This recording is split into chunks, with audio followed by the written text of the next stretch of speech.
Recentemente eu descobri que tem uma doença chamada Hashimoto e ela explica vários sintomas que eu tive e tenho ainda ao longo da minha vida e antes não sabia o motivo.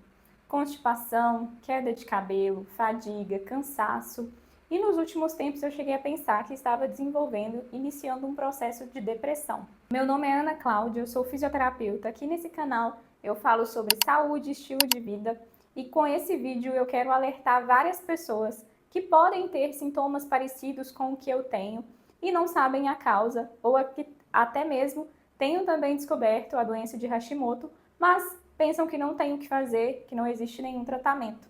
Afinal de contas, foi isso que eu ouvi. Antes de engravidar, eu procurei uma ginecologista para fazer alguns exames pré-concepcionais, porque diante de todos esses sintomas de fadiga, queda de cabelo, eu já imaginava que estaria com algumas vitaminas baixas e seria importante fazer essa reposição antes da gestação, porque afinal de contas a gestação ela consome toda a sua energia, né? E a tendência é que essas vitaminas caiam ainda mais.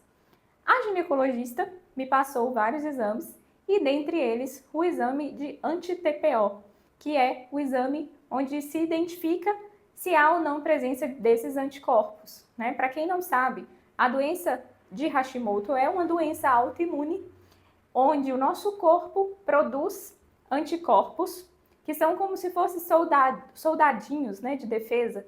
Só que no caso da doença autoimune, esses soldados atacam alguma parte do nosso organismo, do nosso corpo. E no caso do Hashimoto, esses anticorpos vão atacar a nossa tireoide, né, aos poucos, levando até uma possível falência dessa tireoide. Então é muito comum que as pessoas descobrem, né, que tem o Hashimoto, mas por ter ainda um exame da tireoide sem alteração, o TSH e o T4 sem alteração, a maioria dos médicos dizem que não tem tratamento, que não tem o que fazer, que não precisa se preocupar e que quando o seu TSH estiver alterado, aí você vai começar a tomar uma medicação, né, para substituir esse hormônio da tireoide, que é o Puran, levotiroxina.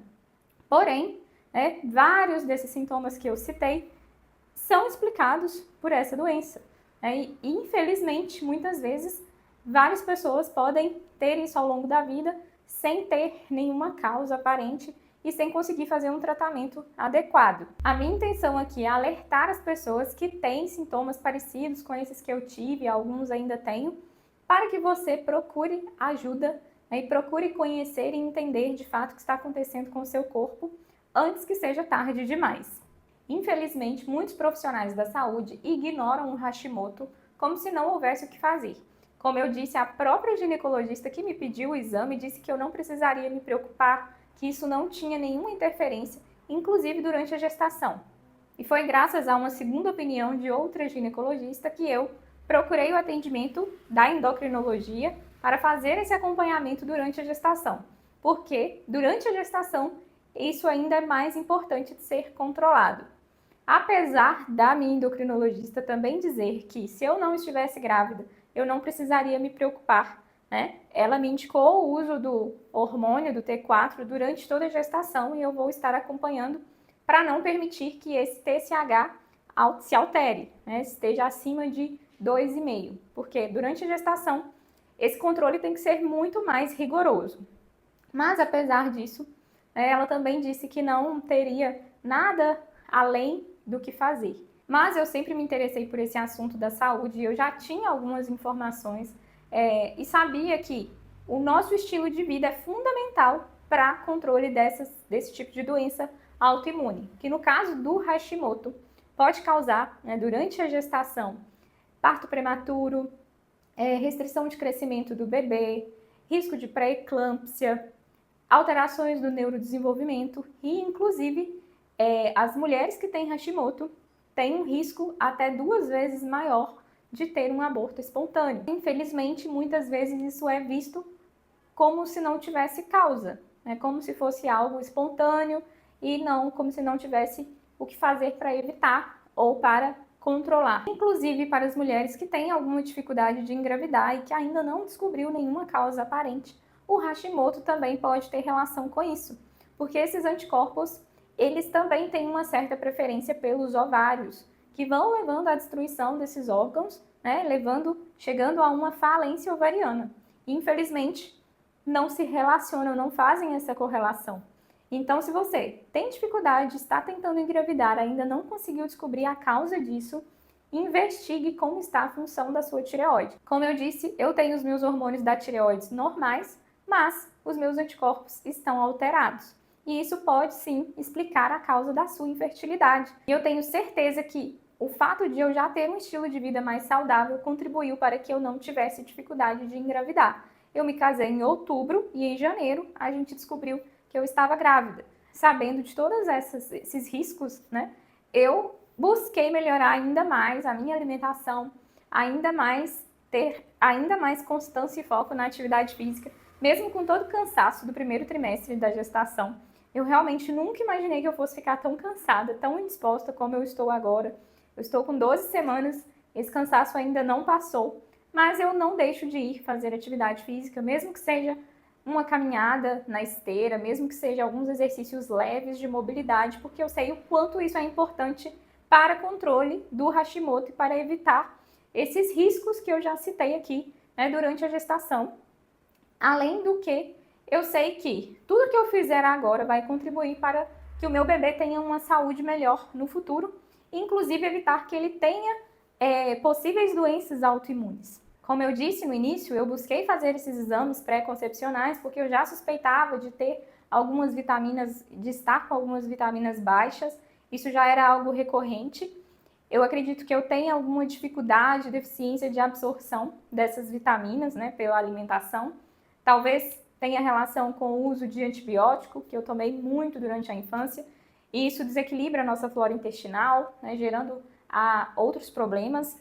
Então é algo que eu tenho buscado melhorar agora, né? Já buscava isso, mas agora de forma muito mais intensa.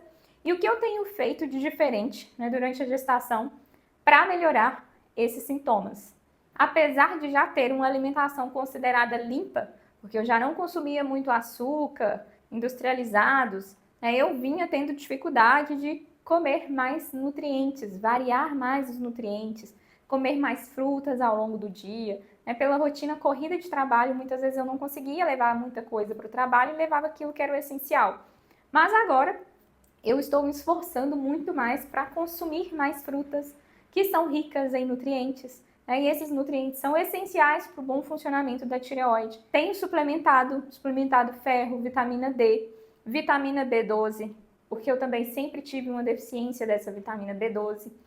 E tenho buscado não consumir alimentos que podem ser mais inflamatórios para o nosso organismo, como, por exemplo, o glúten, que era algo que eu já evitava.